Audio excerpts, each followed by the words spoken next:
Assalamualaikum warahmatullahi wabarakatuh. Salam bahagia, namo buddhaya, salam kebajikan. Kali ini kita akan bersama-sama belajar IPA dengan menarik. Khususnya adalah pembahasan kisi-kisi soal PTS kelas 9 semester 1 untuk soal yang isi.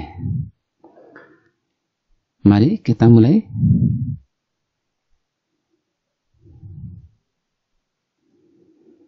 Yang pertama, peserta didik dapat menyebutkan tahap-tahap pembelahan sel. Anda semuanya berdasarkan soal ini, maka dimungkinkan soalnya ada dua. Yaitu yang pertama adalah menyebutkan tahap-tahap pembelahan sel secara mitosis. Dan yang kedua, menyebutkan tahap-tahap pembelahan sel secara meiosis. Maka kalian harus paham, yang pertama adalah tahap pembelahan sel secara mitosis, yaitu profase, metafase, anafase, dan telofase. Sementara untuk pembelahan sel secara meiosis, yaitu profase 1, metafase 1, anafase 1, telofase 1, dilanjut dengan profase 2, metafase 2, anafase 2, dan telofase 2. Anda semuanya hanya menyebutkan tahap-tahapnya, tidak usah menjelaskan. Oke, bisa dipahami? Sangat mudah kan? Untuk soal yang nomor 2, kisi-kisinya adalah peserta didik dapat menyebutkan cara penularan salah satu penyakit sistem reproduksi manusia.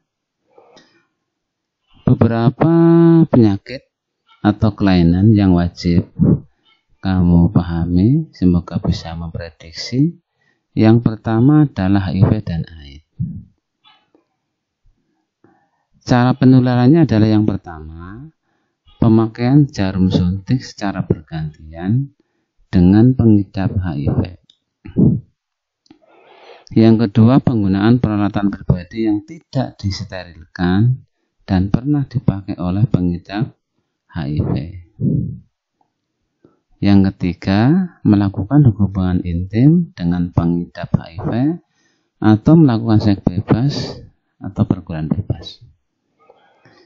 Yang keempat, mendapatkan transfusi darah dari pengidap HIV yang juga menyebabkan kamu dapat tertular HIV. Yang kelima, virus HIV juga dapat menular dari ibu hamil ke janin dalam kandungannya. Selain itu, juga dapat ditularkan melalui proses persalinan atau menyusui. Jadi ada 5, silakan dihafalkan untuk menjawab salah satu penyakit sistem reproduksi, cara penularannya. Yang kedua, kamu harus fokus pada penyakit sifilis. Sebagian besar kasus sifilis ditularkan melalui yang pertama adalah kontak seksual, bisa vaginal, onogenital, dan orogenital. Terus yang kedua melalui kehamilan atau kongenital. Dan yang ketiga, pada beberapa kasus langka, penularan penyakit sifilis juga dapat terjadi melalui transfusi darah. Jadi ada 3, kontak seksual, melalui kehamilan, dan pada kasus langka, penularan penyakit sifilis juga dapat terjadi melalui transfusi darah. Oke, mudah-mudahan 2 penyakit ini bisa mewakili atau paling tidak bisa nanti menjawab pertanyaan nomor 2. Untuk yang lainnya tetap harus dipelajari untuk jaga-jaga. Misalnya adalah keputihan atau gonore.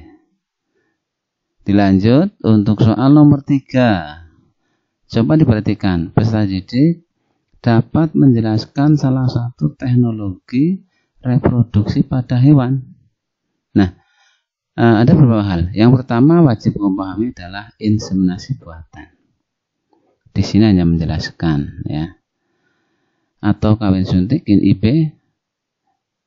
Jadi IB atau kawin suntik ini merupakan proses memasukkan cairan sperma atau semen dari hewan jantan ke dalam saluran reproduksi hewan betina dengan bantuan manusia, yaitu dengan alat suntik. Intinya adalah memasukkan sperma jantan ke saluran reproduksi hewan betina dengan bantuan manusia, yaitu dengan cara disuntik atau dimasukkan dengan cara disuntik. Kemudian teknologi yang kedua adalah cloning. Cloning ini adalah pembuatan suatu organisme dengan meniru organisme lain, di mana cloning dilakukan dengan menggunakan sel tubuh hewan untuk kemudian dikembangkan menjadi satu individu inti. Ya, ini sel inti. Individu anakan yang dihasilkan memiliki sifat dan ciri yang sama persis dengan induknya. Misalnya, jika sel yang digunakan untuk cloning berasal dari hewan betina, maka individu anakan yang dihasilkan juga hewan betina. Oke, silakan dipelajari inseminasi buatan dan cloning. Untuk soal nomor 4 yang IC, peserta didik dapat menjelaskan keuntungan atau kerugian salah satu reproduksi aseksual buatan pada tumbuhan. Yang pertama ini adalah wajib kamu pahami adalah mencangkok. Keuntungannya yang pertama, kualitas sama dengan induknya. Yang kedua, berbuah lebih cepat karena ini tidak ditanam dari bijinya. Yang ketiga, bisa ditanam di dalam pot atau taburan pot. Ya. Yang keempat, keberhasilannya tinggi. Ini adalah keuntungannya. Sementara kerugiannya, yaitu yang pertama, perakarannya yang kurang kuat, ya, sehingga pohon mudah tumbang. Dan yang kedua adalah tanaman yang sering dicangkok ini akan lebih cepat mati. Ya. Kemudian reproduksi aseksual buatan yang berikutnya adalah stek. Nah ini keuntungan stek ini adalah tidak terkendala musim atau waktu, artinya bisa dilakukan kapan saja. Yang kedua, individu baru mempunyai umur yang sama dengan induknya, ya, sehingga cepat berbuah. Yang ketiga, individu baru mempunyai sifat yang sama dengan induknya juga. Dan yang keempat, bisa memperbanyak secara kontinu. Adapun kerugiannya yaitu satu, tidak adanya variasi tanaman baru karena sama dengan induknya. Dan yang kedua adalah tanaman yang terlalu banyak disetek ini juga bisa menyebabkan kematian. Oke. Silakan untuk yang lainnya juga dipelajari ya. Fokus di dua ini untuk menjawab nomor 4. Soal nomor 5 anak semuanya.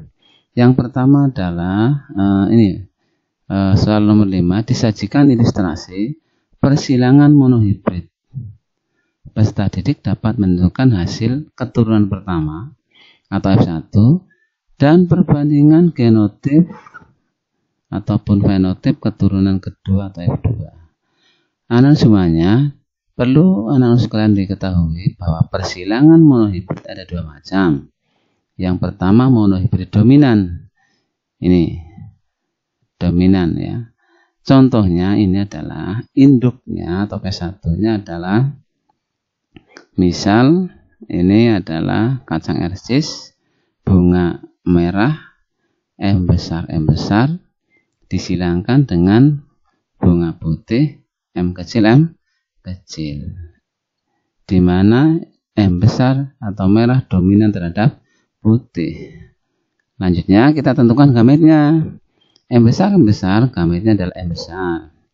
M kecil gametnya adalah M kecil. Ya.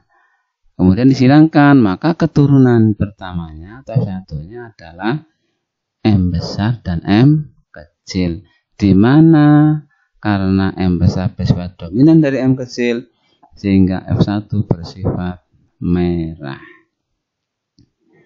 Kemudian P2-nya, induk keduanya adalah F1 disilangkan dengan F1. Artinya M besar M kecil merah disilangkan dengan M besar M kecil merah. Langkah selanjutnya, tentukan gametnya. M besar M kecil, ini gametnya adalah M besar dan M kecil. Demikian juga yang sebelah kanan, M besar M kecil, gametnya adalah M besar dan M kecil. Nah, di sini berlaku hukum pertama Mendel, di mana M besar dan M kecil berpisah secara bebas saat pembentukan gamet. Nah, tinggal disilangkan, ya. M besar dengan M besar jadinya M besar M besar. M besar dengan M kecil jadinya M besar M kecil. Ya, kemudian M kecil dengan M besar jadinya M besar M kecil. Dan terakhir adalah M kecil dengan M kecil jadinya M kecil M kecil. Fenotipnya ini merah, merah, merah, putih. Sehingga perbandingan gametnya atau perbandingan genotipnya yaitu M besar banding M besar M kecil banding M kecil ada 1 banding 2 banding 1. Sementara fenotipnya perbandingannya adalah adanya warna merah dibanding dengan putih, sehingga 3 banding 1. Jadi semuanya demikian untuk contoh persilangan monohibrid dominan. Selanjutnya wajib kamu ketahui juga, siapa tahu nanti keluar, adalah yang persilangan monohibrid, ya, intermediate. Nah, ini mohon maaf, ini saya jelaskan sedikit. Berbedanya adalah di F1-nya. Kalau F1-nya yang intermediate di sini adalah pink atau merah muda. Nah, selanjutnya P2-nya nanti ini merah muda disilangkan dengan merah muda. Maka nanti gametnya sama, sehingga F2-nya M besar ini merah, M besar M kecil ini merah muda, M besar M kecil juga merah muda, dan M kecil ini adalah putih. Maka nanti perbandingan fenotipnya adalah merah banding merah muda banding putih ada 1 banding 2 banding 1. Ini perbedaannya, ya. Intinya hanya di ini intermediate ada perpaduannya. Hati-hati. Mudah-mudahan dengan contoh soal ini bisa mewakili untuk menjawab nomor 5. Sekian, terima kasih. Semangat belajar dan berdoa semoga kalian sukses. Amin, amin ya robbal alamin.